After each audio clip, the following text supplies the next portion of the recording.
Welcome dear students. In today's class we will learn about data handling. Let us first learn what is the meaning of data.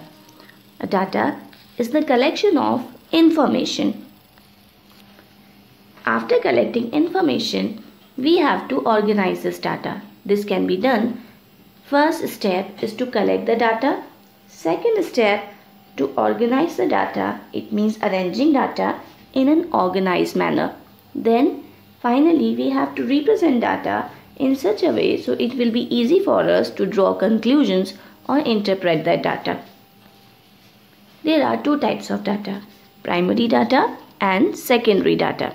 The data which is collected directly from the source is called primary data, and the data which is collected from other source is called secondary data.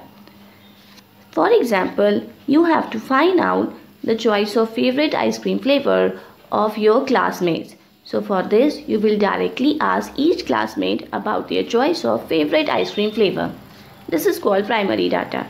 But if you want to know the weather of other countries sitting in your own country, then you have to take the help of either internet or television or some newspapers. This is called collecting data from some other source, which is known as secondary data. After collecting data, we have to arrange the data in an organized manner. This is called organizing data. This can be done with the help of tally table and frequency distribution table. So these are the two tables which will be used for organizing data. After organizing data, we have to represent data with the help of charts and graphs. This is called representing data with the help of bar graphs, pictographs or line graphs. In today's class, we will learn about construction of frequency distribution table or tally table. Let us first talk about frequency distribution table. A frequency distribution table is a table that shows classes or interval of data with a count of number of entries in each class. For example, you want to know the number of people in a particular age group in a colony. So you have to collect data and arrange it in this order. So in the age group of 1 to 5, there are 5 people in the colony. In the age group of 6 to 10, there are 8 people in the colony. In the age group of 11 to 15, there are 6 people.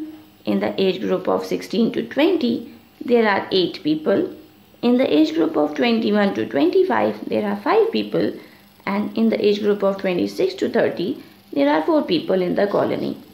Here, the number of people are showing the frequency, and the age group in which the smaller number is showing the lower class limit and the bigger number is showing the upper class limit. This is also known as class. So the frequency of a class is the number of data entries in that class. It means in the age group of 1 to 5, the number of people is showing the frequency. Next is the tally table. A tally table is a table used to arrange data using straight lines. These lines are called tally marks. So if you have to represent 1, you will not write a number 1, but you will draw 1 straight line. For representing 2, you will draw 2 straight lines. This is how we represent 3 and 4.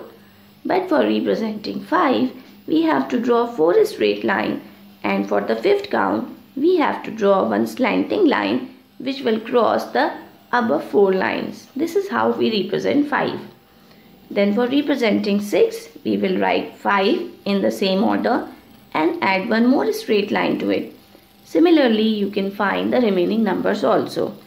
So children, this is how we represent tally marks and make a tally table. Let us now try to understand how to create a tally table or a frequency distribution table with the help of given data. So here you have a data in a discrete manner. This is not organized, this is not arranged. We have to make this data systematic or organized with the help of frequency distribution table or a tally table.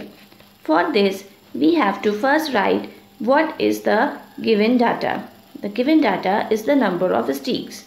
So for this, here we have how many times 1 given in this data. Let us find out. 1, 2, 3, 4. So 1 is given 4 times in the given data. Now let us find out how many times 2 is given in the above data. Let us find out by circling 2. 1, 2, 3, 4 and 5. 2 is given 5 times in this data. To represent in the form of tally, we will draw 4 straight lines and 1 line we will make slanting by crossing the above 4 lines. And for frequency, we will simply write number 5. Now for finding out number of times 3 is given, let us check the data. This is 1 and 2. 3 is given 2 times, which is represented by 2 straight lines in the form of tally and writing number 2 in the form of frequency. Now we will find out how many times 4 is visible in this data. So let us count. 1, 2, 3, 4, 5, 6.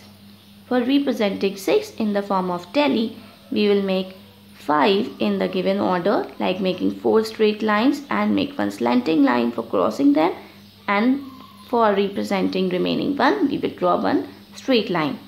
And 6, this is the frequency, which is writing in the number.